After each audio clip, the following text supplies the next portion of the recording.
ना लगता है कि पासवान विधायक बन के आएंगे जो चिराग पासवान के खाते से होंगे। साथ एक झंडे डंडे के साथ हम लोग चुनाव लड़ने का काम करेंगे और मजबूती से चुनाव में जाएंगे। अच्छा, चिराग पासवान इस बार कितना सीटों पे चुनाव लड़ी कुछ? के चैनल के माध्यम से बोलना चाहते हैं कि आपको याद होगा पिछले लोकसभा के चुनाव में हम लोग की 5 सीटें मिली। हाँ।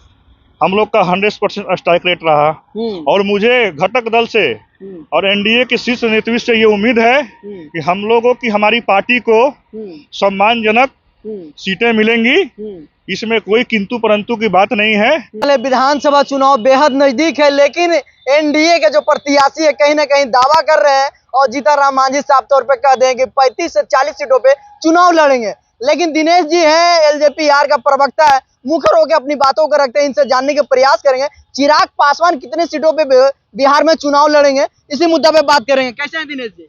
बढ़िया है सब कुछ। क्या लगता है जीतन राम मांझी साफ तौर पे बता दिए खुली मंचों से 35 से 40 सीटों पे चुनाव लड़ेंगे, आप लोग कितना सीटों पे चुनाव लड़िएगा? हमारा एनडीए गठबंधन दल, हम लोग 5 दलों के साथ एक एनडीए गठबंधन, एक मजबूत गठबंधन है बिहार में। जो भी संख्या बल है, अब आदरणीय जीतन राम मांझी जी का मैं बहुत ही सम्मान करता हूँ। बिहार के पूर्व मुख्यमंत्री रहे, आज भारत सरकार के केंद्रीय मंत्री हैं और बात रही उनकी दल की, तो अपनी दल की अपनी इच्छाएं रहती हैं, एक उम्मीद रहती है गठबंधन में। वो अपना संख्या बल बताए हैं मीडिया में आकर कि हमको इतनी सीटें चाहिए, लेकिन कहीं ना कहीं आपस की बात है। हम लोग 5 दल बैठेंगे, हमारे शीर्ष नेतृत्व बैठेगी, तो आपस में सीटों का मामला सुलझ जाएगा। इसमें कोई किंतु परंतु नहीं है। आपको याद होगा कि लोकसभा चुनाव के समय भी यही हो रही थी कि एनडीए गठबंधन में फूट है, सीटें का बंटवारा कैसे होगी। लेकिन आप देखे होंगे बहुत ही शांतिपूर्ण ढंग से, बहुत ही संतुलित होकर और एनडीए के घटक दलों के बीच सीट का आपसी बंटवारा बहुत ही सहजता के साथ हो गया।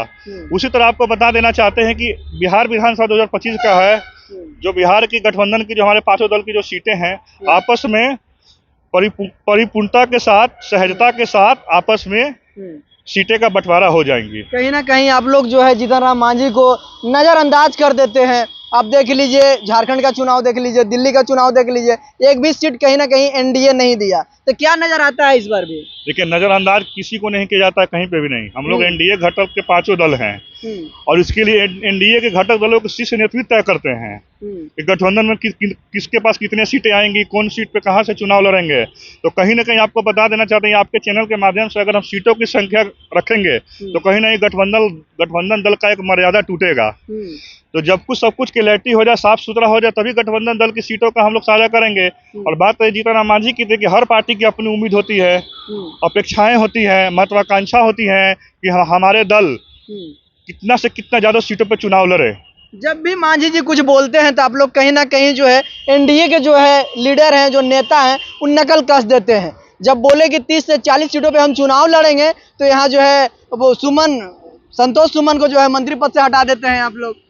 अब क्या आपको ये गठबंधन दल के लोगों ने तय करेंगे, हम तो नहीं कर सकते हैं। ये गठबंधन दल का शीर्ष नेतृत्व तय करेगी कौन कितने सीटों पर चुनाव लड़ेंगे। हम लोग 5 दल हैं। अच्छा, रालोम है, हिंदुस्तानी आवाम मोर्चा है, लोक जनशक्ति पार्टी रामविलास है, जनता दल यूनाइटेड है और भारतीय जनता पार्टी है। हम लोग आदरणीय मुख्यमंत्री जी के नेतृत्व में चुनाव लड़ेंगे, पूरे मजबूती के साथ चुनाव लड़ेंगे। 5 दल एक मजबूती के साथ, एक झंडे डंडे के साथ हम लोग चुनाव लड़ने का काम करेंगे और मजबूती से चुनाव में जाएंगे। अच्छा, चिराग पासवान इस बार कितना सीटों पे चुनाव लड़ी कुछ? देखिए, हम पार्टी में आपको आपके चैनल के माध्यम से बोलना चाहते हैं कि आपको याद होगा पिछले लोकसभा के चुनाव में हम लोग की 5 सीटें मिली। हम लोग का 100% स्ट्राइक रेट रहा और मुझे घटक दल से और एनडीए के शीर्ष नेतृत्व से ये उम्मीद है कि हम लोगों की हमारी पार्टी को सम्मानजनक सीटें मिलेंगी। इसमें कोई किंतु परंतु की बात नहीं है। सम्मानजनक सीटों के साथ हम लोग चुनाव में जाएंगे। दिनेश जी, एक सवाल बहुत बढ़िया बनता है यहाँ पे कि आपने कहा 5 सीट मिली, 5 में 5 हम लोग कहीं ना कहीं विजय प्राप्त किए, स्ट्राइक रेट कहीं ना कहीं बहुत अच्छा रहा। लेकिन कहीं ना कहीं चिराग पासवान पे आरोप लगता है टिकट बेचने का। साफ तौर पे कहा जाता है जो पार्टी में डंडा झंडा नहीं ढोया है उसको जो है चिराग पासवान जी टिकट देते हैं, ये आरोप है। इस बार भी लगेगा, क्या लगता है बिक्री? ये सब बेबुनियाद गलत आरोप है। जो हमारे दल में है, जो हमारे पार्टी के कार्यकर्ता रहे हैं, जो हमारे पार्टी के झंडा डंडा उठाने का काम किए हैं, आदरणीय चिराग पासवान जी उनको सम्मान पूर्वक चुनाव लड़ाने का काम करते हैं।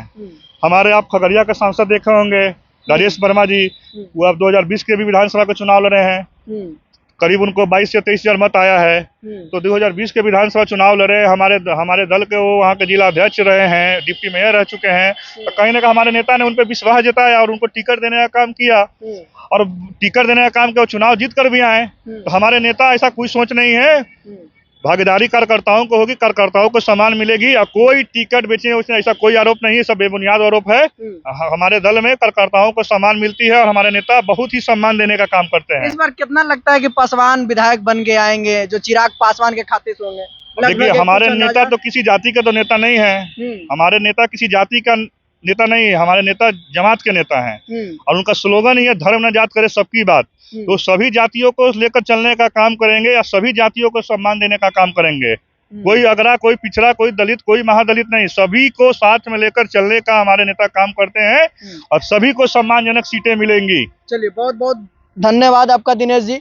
अभी दिनेश जी थे, पूरा जो है विधानसभा चुनाव में सभी अपना अपना तैयारी जो है लगा दिए हैं गाँव की ओर। कितना सीटों पे जो है बंटवारा होगा, और साफ तौर पे जो है जीतन राम मांझी जिक्र कर रहे हैं कि हमें जो है 35 से 40 सीट कम से कम मिलना चाहिए। लेकिन आप क्या सोचते हैं, आपकी क्या प्रतिक्रिया है कि चिराग पासवान किस प्रकार से जो है फील्ड वर्किंग कर रहे हैं, किस प्रकार से चिराग पासवान को बिहार में करेज है, और कितना सीट मिलना चाहिए? आप अपनी जो है राय कमेंट बॉक्स में जाकर जरूर दीजिएगा। आप देख रहे हैं कुमार गौतम के साथ में पब्लिक जंक्शन। बहुत बहुत धन्यवाद आपका।